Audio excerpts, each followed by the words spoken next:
नमस्कार दोस्तों, आज हम अपना ये चैनल है जो हमने यूपीएससी और एमपीपीएससी के लिए बनाया है। उसमें आज हम हिस्ट्री का पहला लेक्चर ले रहे हैं जिसका नाम है पैलियोलिथिक एज, पुरापाषाण काल। मैं आपको एक बात स्पष्ट किए देता हूं कि इस कालखंड का प्रयोग यूपीएससी में प्रीलिम्स, मेंस, यहाँ तक कि हिस्ट्री ऑप्शनल में भी होगा। लेकिन एमपीपीएससी प्रीलिम्स में ही केवल इसका प्रयोग है, क्योंकि एमपीपीएससी मेंस ने अपना सिलेबस में सटीक रूप से बता रखा है कि हड़प्पा काल से ही एमपीपीएससी मेंस पूछेगी। प्रीलिम्स में ही केवल एमपीपीएससी पूछेगी पैलियोलिथिक काल, मेसोलिथिक काल, नियोलिथिक, चालकोलिथिक के बारे में। चलिए अब हम शुरू करते हैं इसे। मैं अंत में आपको बताऊंगा कि यूपीएससी और एमपीपीएससी किस तरीके के क्वेश्चन इस कालखंड से पूछ सकते हैं। अब हम आगे बढ़ते हैं।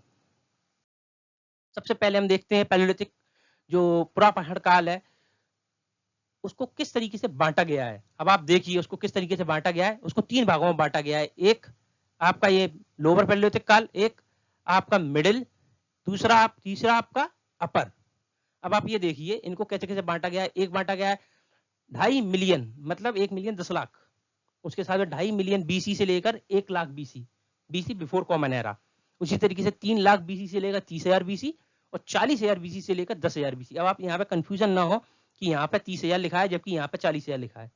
इसका कारण ये है कि कई स्थानों पर जहाँ पे मिडिल पैलियोलिथिक काल मिला है वहां पे हमको जो साक्ष्य हैं वो 30,000 बीसी भी पुराने हैं, और यहाँ पर कई बार हमको अपर पैलियोलिथिक के साक्ष्य मिले हैं वो 40,000 बीसी पुराने हैं। इसलिए इनमें कॉन्ट्रडिक्शन ना हो, मैं आपको पहले स्पष्ट की देता हूँ।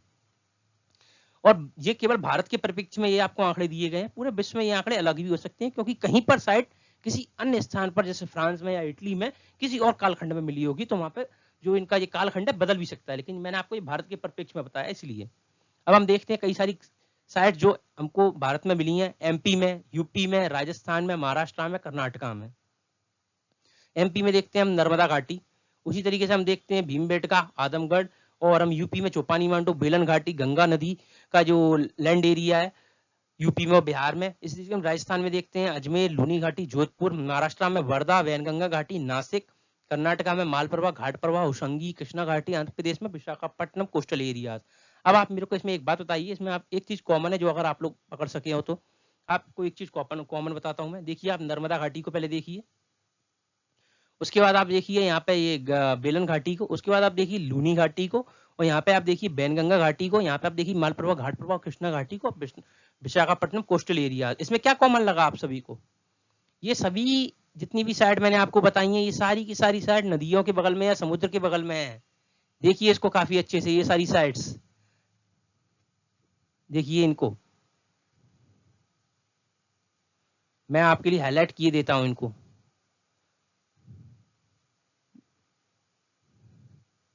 देखिए इन साइड्स को। तो और जो बची हुई साइड्स हैं वो मैं आपको दूसरे कलर से कर देता हूं, ब्लू कलर से, जो कि पहाड़ों पर है। भीमबेटका, आदमगढ़, आपका नासिक। तो आप एक चीज तो नोटिस कर पा रहे होंगे इसमें काफी इजीली कि उस समय के लोग नदियों या फिर पहाड़ों के ऊपर क्यों रह रहे थे? ऐसा क्या कारण था? उनको जमीन नहीं मिल रही थी क्या? सोचिए आप, क्या उनको जमीन नहीं मिल रही थी? बिल्कुल नहीं। अगर वो जमीन पर रहते तो जानवरों का शिकार बन सकते थे। वो खुद जानवरों का शिकार बाद में करते, पहले उन्हीं का शिकार हो जाता। जानवर बाद में भगवान के पास जाते, वो पहले पहुंच जाते। या तो उस समय का केवल एक ही खेल था, या तो तुम मुझे खाओ या मैं तुम्हें खाऊंगा। तो इंसानों ने कहा भाई तुम क्यों खाओगे, हम ही खाएंगे तुम्हें। इंसानों ने जानवरों का शिकार किया और अपने पेट के अंदर जानवर सीधा, नहीं तो इंसान उसके पेट के अंदर। अब आप देख सकते हैं ये पहाड़ों पर चढ़ने की ये ट्रिक मिल गई उनको, बढ़िया रहा उनका काम। अब उन्होंने कहा यार नदियों के पास जुगाड़ बनाई जाए। क्यों? अगर जानवरों को खाएंगे तो पीने के लिए कुछ तो चाहिए, पका के खा लिया। अगर पकाया, ऊपर नीचे आए, उसका एक भाई इंतजार कर रहा है जानवर का, तू नीचे आ भाई पानी पीने, तेरे को बताता हूँ मैं सही तरीके से। इसीलिए उन्होंने ऐसी जगह ढूंढी यहाँ पे पहाड़ भी हो, घाटी भी हो बगल में, डायरेक्ट पानी पी के आएंगे, कोई जानवर इंतजार नहीं करेगा, सीधा।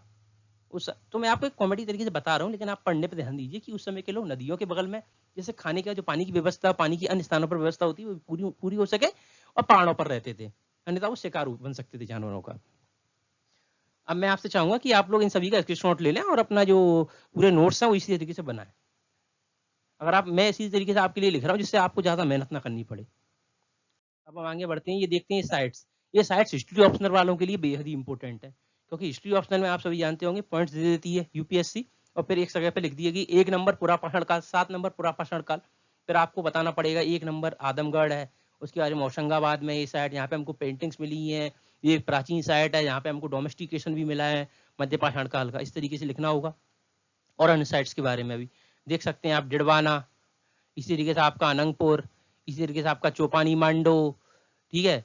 और ये आपके दिए रेणुगुट्टा, गुड़ियम केव्स, ये सारी साइट्स दी हैं। इनको आप इनका जो भी है आपको फोटो वगैरह लेना है आप ले लीजिए, मैं आपके लिए साफ कर देता हूँ। बिल्कुल ओके, चलिए आप लोग स्क्रीनशॉट ले लिया, हम आगे बढ़ते हैं। हम इनका सोशल स्ट्रक्चर देखते हैं उस समय के लोगों का। मैं ये आपको एक पॉइंट तो बता सकता हूँ सोशल स्ट्रक्चर का, कि ये लोग नदियों के पास रहते थे, पहाड़ों के ऊपर रहते थे। दूसरा पॉइंट ये लिख लीजिए आप कि ये जो लोग थे छोटे से समूह में रहते थे, मुश्किल से 5 से लेकर 20 लोगों का समूह होता था, ज्यादा बड़ा समूह नहीं होता था, झुंड, जो आज की सभी हम कहते थे कुटुंब, झुंड 100 लोगों का, वो नहीं होता था इनका, बहुत ही छोटा होता था, 5 से 20 लोगों का, क्योंकि उनको मैनेज करना काफी आसान रहता था। और दूसरा पॉइंट है वो तीसरे पॉइंट से लिंक करेगा। आप तीसरा पॉइंट पढ़िए क्या लिखा है, हंटिंग एंड गैदरिंग, जो इनका मेन जो इकोनॉमिक एक्टिविटी थी इनकी यही थी, हंटिंग एंड गैदरिंग।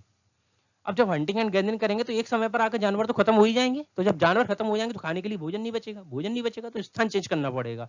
तो बस इसके चलते तीसरा ये वाला पॉइंट आया है कि ये लोग समय समय पर अपना स्थान बदलते रहते थे। क्यों? वहां पर भोजन की कमी पड़ गई, उसके बाद इन्हें स्थान चेंज कर लिया। अब ये मत सोचिएगा स्थान चेंज करके 100-200 किलोमीटर दूर चले जाएंगे, बिल्कुल नहीं। उस समय इनके पास कोई ऐसा वाहन नहीं था, परिवहन नहीं था जिससे इतनी दूर जाए, वो भी इतने सारे लोग, 10 से 15 लोग, इसलिए मुश्किल से 5 किलोमीटर 10 किलोमीटर आगे चले जाते थे। इससे वहां पर जानवरों का फिर से एक झुंड मिलता था जिसको ये लोग अपना भोजन बनाते थे।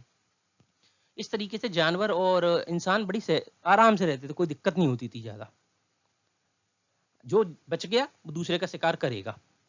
अब आप इसके बाद हम सोशल एक्टिविटीज के बाद हम आगे बढ़ते हैं, आर्ट एंड कल्चर उस समय का कैसा था। मैं आपको एक बात बताऊं, जो हमारा लोअर पैलेलिथिक, मैंने आपको मिडिल पैलेलिथिक, ये जो 2 एज बताई हैं, इनमें हमको कोई भी प्रकार की आर्टिस्टिक एक्टिविटीज नहीं देखने को मिली, जैसे कि पेंटिंग्स वगैरह, ये सब चीजें हमको देखने को मिली जो आर्ट एक्टिविटीज है।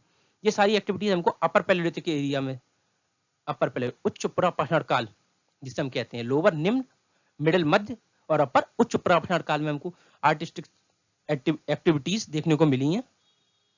इस आर्टिस्टिक एक्टिविटीज में क्या देखने को मिला है हमको, पेंटिंग्स देखने को मिली है, जो मैं आपको दिखाता हूँ। अभी मैं आगे वाले स्लाइड्स में आऊंगा तब मैं आपको वो पेंटिंग्स भी दिखाता हूँ। आप जब तक ये देखिए पेंटिंग्स जो है किस तरीके की बनी हुई है। सिंपल ह्यूमन का फिगर है, ह्यूमन की जो एक्टिविटीज है कि वो शिकार कर रहा है, कि बैठा हुआ है, क्या कर रहा है, ज्योमेट्रिक डिजाइन है, ह्यूमंस को ट्रायंगल रूप में, लीनियर रूप में इस तरीके से दिखाया गया है, सिंबल्स दिखाए गए हैं। और ये पेंटिंग्स कहाँ पे मिली है वो देखिए आप, भीमबेटका, जोगीमार, ये सभी एमपी में, लाखुदियार जो कि उत्तराखंड में है, कुपगल्लू जो कि तेलंगाना में है, टेकालकोट्टा या फिर पिकलीहाल ये सभी कर्नाटका में है। आप देख सकते हैं इनको, मैं आपको मिटा देता हूँ, काफी अच्छे से आपको दिखेगा। इनको मिटा देता हूँ जिससे आप काफी इजीली इसका स्क्रीनशॉट लें, तो आपको जब नोट्स बनाने नहीं है तो आप इसमें से काफी इजीली देख सकते हैं। देखिए मैं नोट्स बनाने के लिए इसलिए मना कर रहा हूँ क्योंकि आप नोट्स बनाएंगे उसमें समय जाएगा। अगर आपको नोट्स बना के ही याद होता है, वैसे याद नहीं होता, तो बिल्कुल नोट्स बनाइए, बिल्कुल रिस्क मत लीजिए। हाँ, लेकिन कई बच्चे होते हैं जो मोबाइल में अगर इसको डाउनलोड करके रखते हैं या फिर स्क्रीनशॉट लेके रखते हैं, उनको वहां से पढ़ने में काफी आसानी होती है, रिवीजन भी हो जाता है। देखिए आप पेंटिंग्स, यहाँ पे पेंटिंग्स लीनियर, मैंने आपको बताया mostly green and dark colour, red colour. ये कलर क्यों यूज होते थे ये आप मेरे को बताइए कमेंट्स में। अकेले green and red dark colour देख सकते हैं आप। एनिमल्स का ह्यूज फिगर है, bison, tiger, elephant, rhino, boars, ये देखिए आप, ये वाला फिगर कितना बड़ा है bison. Mostly they are filled with geometric patterns, देखिए ज्योमेट्रिक ये बना हुआ है।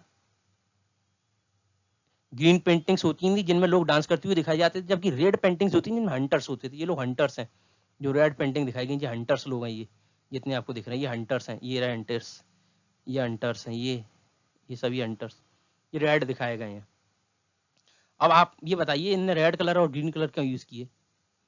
देखिए इसका सबसे सरल मतलब ये है, ये 2 कलर्स उस समय काफी आसानी से मिल सकते थे। क्यों? ग्रीन कलर पेड़ों की पत्तियों से मिल सकता था और रेड कलर मिनरल्स से मिल सकता था, मिनरल्स जो होते थे उस समय धरतियों में। और आपको पता है भीमबेटका में मिनरल्स रिच हैं, पर्वत, वहां पे इजीली आपको मिनरल्स मिल जाएंगे। तो उन मिनरल्स जो थे धातु, उनसे इनने ये बनाए हैं सारे के सारे अपने कलर। इसलिए आज भी आप जाएंगे भीमबेटका या अन्य पिकलीहाल या आदमगढ़, आपको ये पेंटिंग्स आज भी मिलेंगी। सोचिए कितने साल पुरानी पेंटिंग्स हैं ये, हजारों वर्ष पुरानी पेंटिंग्स आज भी देखने को मिलेंगी। आज हम अपने घर का पेंट कराते हैं, 10 साल बाद दोबारा आता है एशियन पेंट्स कराइए साइन प्लस, और जो कि 10 साल से ज्यादा चलता नहीं है। और ये पेंटिंग्स देखिए, 10 साल नहीं 10 या 1000 साल हो गया इनको। तो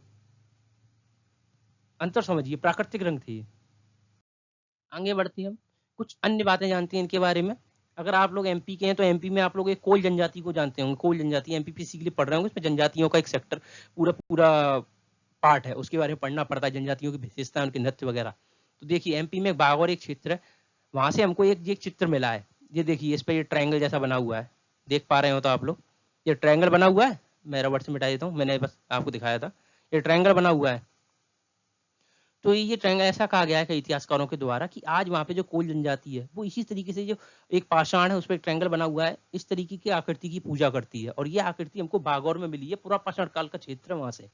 तो ऐसा कहा है कुछ इतिहासकारों ने कि उस समय के लोग भी इस तरीके की रिलीजियस प्रैक्टिस करते होंगे, जिसके कारण हमको ये पत्थर आज भी यहाँ की जनजाति इसकी पूजा करती है। क्योंकि जनजातियां कई बार माना जाता है उस काल से जुड़ी हुई रहती हैं, क्योंकि उनमें ज्यादा बदलाव नहीं आता है जैसे आम मानव में आया है।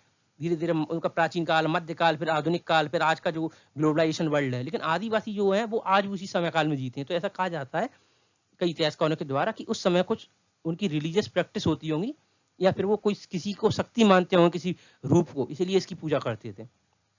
उसके बाद हम देख सकते हैं पैलेलिथिक एज के जो टूल्स हैं, उन टूल्स के बारे में आप देखिए। वो एक ही पत्थर को कई अलग अलग प्रकार से काटकर उसके टूल्स बनाते थे। हैंड एक्स, ये रहा हैंड एक्स, आप देख सकते हैं इसमें से, ठीक है, ये हैंड एक्स आपकी हो गई। आपका scraper, chopper, grinder, hammer, arrowhead, arrowhead आप देख सकते हैं, इसको उसके आगे लगाया जाता था, किसके, एक डंडी होती थी उसके आगे धनुष बाण के तलिए। इसी तरीके से हैंडेक्स, हैंडेक्स कैसे बनता था मैं आपको एक सेकंड बताता हूँ। हैंडेक्स के बारे में काफी अच्छे से विस्तार से हैंडेक्स बना देता हूँ आपके लिए। देखिए हैंडेक्स कैसे बनेगा। यहाँ पे वो लोग डंडा फंसाते थे, ऐसे करके उसको लंबा कर लेते थे, यहाँ पे रस्सी बांधते थे, इससे हैंडेक्स बन जाती थी उनकी, काफी काम में आती थी हैंडेक्स उनके। इस तरीके से अन्य जो औजार हैं, फ्लैक्स, बर्न, ब्यूरिन्स। फिर मध्य पाषाण काल के बारे में पढ़ेंगे, उसमें ये थोड़े औजार छोटे होते चले जाएंगे। अब हम चर्चा करते हैं एमपीपीएससी किस तरीके से क्वेश्चन पूछती है। एमपीपीएससी पूछती है कि बताइए कि भीमबेटका की खोज कब हुई, तो आप बताएंगे 1956 में। किसने खोज की, विष्णु श्रीधर वाकंकर ने। पर एमपीपीएससी पूछती है कि बताइए इसको यूनेस्को की वर्ल्ड हेरिटेज साइट में कब शामिल किया गया, तो आप बताएंगे 2003 में इसको यूनेस्को में शामिल किया गया। इस तरीके से एमपीपीएससी के फैक्चुअल क्वेश्चंस होते हैं। और यूपीएससी के क्वेश्चन देखेंगे तो आपको यूपीएससी पूछेगी, एक तरफ लिख देगी राज्य, यहाँ पे लिख देगी एमपी, यूपी, राजस्थान, बिहार, यहाँ पे उनके लिए कुछ साइड लिख देगी भीमबेटका, या फिर लिख देगी आपका चौपानी मांडो बिहार में पेश आ रहा, और ऊपर नीचे कर सकती है। फिर पूछेगी अंत में इनको मिलाइए। आजकल मिलाने के क्वेश्चन तो यूपीएससी पूछती नहीं है, बोल देती है नीचे बताइए इनमें से कौन सा सही मिला हुआ है, फिर देती है 1 2 2 3 1 2 4 इस तरीके से। और मेंस के क्वेश्चन यूपीएससी के रहेंगे, इनकी सामाजिक व्यवस्था कैसी थी, आर्ट एंड कल्चर कैसा था, उन सब के बारे में पूछ सकती है। या फिर पूछ सकती है कि बताइए जो हमारा पूरा पाषाण काल के लोग थे, वो हंटिंग एंड गैदरिंग वाली व्यवस्था थी, उससे कैसे आगे बढ़कर एक व्यापारिक कृषि व्यवस्था बनाई, उससे आगे बढ़कर कैसे एक व्यापारिक व्यवस्था बनाई। पूरा कालखंड पूछ सकती है हड़प्पा तक, क्योंकि हड़प्पा एक व्यापारिक व्यवस्था थी। पूरा एक कालखंड पूछ सकती है पैलियोलिथिक काल से लेकर हड़प्पा तक का। तो आप लोग हर चीज के लिए तैयार रहे, जैसे भी कंडीशन हो आप हर चीज के लिए तैयार रहे। यूपीएससी कैसा भी क्वेश्चन पूछे, हमको तो एक कंसेप्ट क्लियर करना है अपना। तो अगर आपको कोई भी इसमें लेक्चर में दुविधा हो, आप लोग मेरे को कमेंट बताएं, मैं किस तरीके से सुधार कर सकता हूँ वो भी बताएं। मैं इसके आगे म्यूजियोलॉजिकल का लेक्चर जल्द ही लेकर आऊंगा। Thank you.